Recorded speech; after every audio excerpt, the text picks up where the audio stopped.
আলহামদুলিল্লাহ রাব্বিল আলামিন। আল্লাহ রাব্বুল আলামিন বলেন, ইসনা আলাইয়া আবদি, আমার বান্দা আমার প্রশংসা করলো। আর রহমানির রহিম, মাজ্জাদানি আবদি, আমার বান্দা আমার বড়ত্বর কথা বলছে, আমি যে কত বড় দয়ালু আমার বান্দা সেই ঘোষণা দিচ্ছে।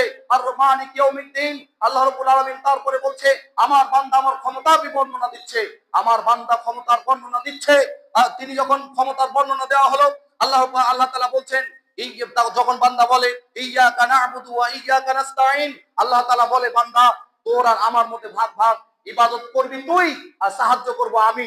নামাজ আমরা ওইটাই বলি, ইয়্যাকা না'বুদু, হে আল্লাহ তোমার ইবাদত করি, ওয়া ইয়্যাকা নাস্তাঈন, তোমার কাছে আমরা বিপদে পড়লে, আপদে পড়লে, দুঃখে কষ্টে তোমার কাছে সাহায্য চাই। ইহদিনাস সিরাতাল মুস্তাকিম, তারপরে বাক্যটা বলি, আল্লাহ বলছে ইবাদত করবি বান্দা তুই আমার, আর আমি তোকে করব সাহায্য, এটা আমার দায়িত্ব। অর্থাৎ আমাদের দায়িত্ব হচ্ছে আল্লাহর ইবাদত করা, আর আল্লাহর দায়িত্ব আমাদেরকে সাহায্য করা। এখন বান্দা নামাজে দাঁড়াতে আল্লাহর কাছে সাহায্য চাইতে লজ্জাবোধ পাচ্ছে, মোবাইলে চ্যাটিং মারবে রমাদান মাসে তাই ব্যস্ত। সাহায্য চাইছে নারীর কাছে, সাহায্য চাইছে তার বন্ধুর কাছে। উত্তম সাহায্যকারী হচ্ছেন আল্লাহ। আল্লাহু ওয়ালিয়ুল্লাযিনা আমানু ইখরিজুহুম মিনাজ যুলুমাতি ইলান নূর ওয়াল্লাযিনা কাফারু আউলিয়াহুমুত তাগুত ইখরিজুনাহুম মিনান নূর ইলাজ যুলুমাত। মুমিনরা হচ্ছে আল্লাহর বন্ধু, আল্লাহ রাব্বুল আলামিনের বন্ধু হচ্ছে মুমিন, যারা ইবাদত করে, পাঁচ ওয়াক্ত নামাজ আদায় করে, রমাদানে সিয়াম করে, দান সাদাকা করে, টাকা সাধ্য অনুযায়ী তারা দান সাদাকা করে, এটা হচ্ছে আল্লাহর বন্ধু।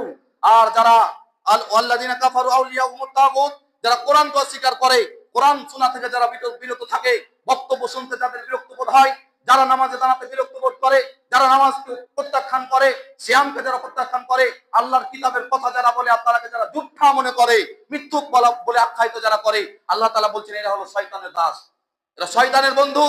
এদেরকে শয়তান বের করেছে, ইখরিজুনাহুম মিনান নূরি ইলা যুলমাত, এদেরকে আলো থেকে, ভালো থেকে খারাপের দিকে নিয়ে গেছে শয়তান।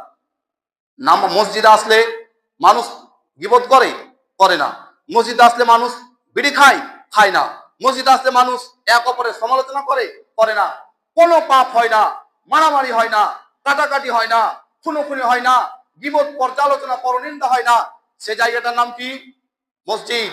এই মসজিদে থাকতে যদি আমাকে বিরক্ত লাগে, আর যদি মাঠে গিয়ে বিড়ি টানতে ভালো লাগে, তার মানে আপনাকে আমি কি বলবো বলেন? আপনি আমাকে শিখিয়ে দেবেন, কি বলবেন? এটা আমি আশাবাদী। রাসূলুল্লাহ সাল্লাল্লাহু আলাইহি ওয়াসাল্লাম বলছেন সিয়ামের ব্যাপারে, ইন্নামা সিয়ামু জুন্নাহ ইস্তাদিন্নু বিহাল আবদু ইয়াউমাল কিয়ামাতি মিনান নার, রোজা হচ্ছে বান্দার জন্য ঢাল, মানুষকে জাহান্নাম থেকে বাঁচাবে তার রোজা, রোজা মানুষকে জাহান্নাম থেকে বাঁচাবে। এবং হুয়ালি ওয়া আনা আজজি বিহি, আল্লাহ তাআলা বলছেন বান্দা রোজা আমার জন্য রাখে, তার আমি বদলা নিজের হাতে দেব। বান্দা রোজা আমার জন্য রাখে যেহেতু, আমি তার বদলা তাকে স্বয়ং নিজ হাতে প্রদান করব। এ কথা আল্লাহ তাআলা বলে। আপনাকে আমি বলি, 1 টাকা দান করলে আল্লাহ রাব্বুল আলামিন 10 টাকায় পরিণত করেন। 10 টাকাকে 700 টাকাতে সর্বোচ্চ 700 পর্যন্ত বৃদ্ধি করেন। বান্দা যদি কোনো ভালো কাজ করে, তার একটি ভালো কাজকে 10 গুণ বৃদ্ধি করে, 10 গুণ ভালো কাজকে আবার তিনি যোগ করেন, 700 গুণে রূপান্তরিত করেন।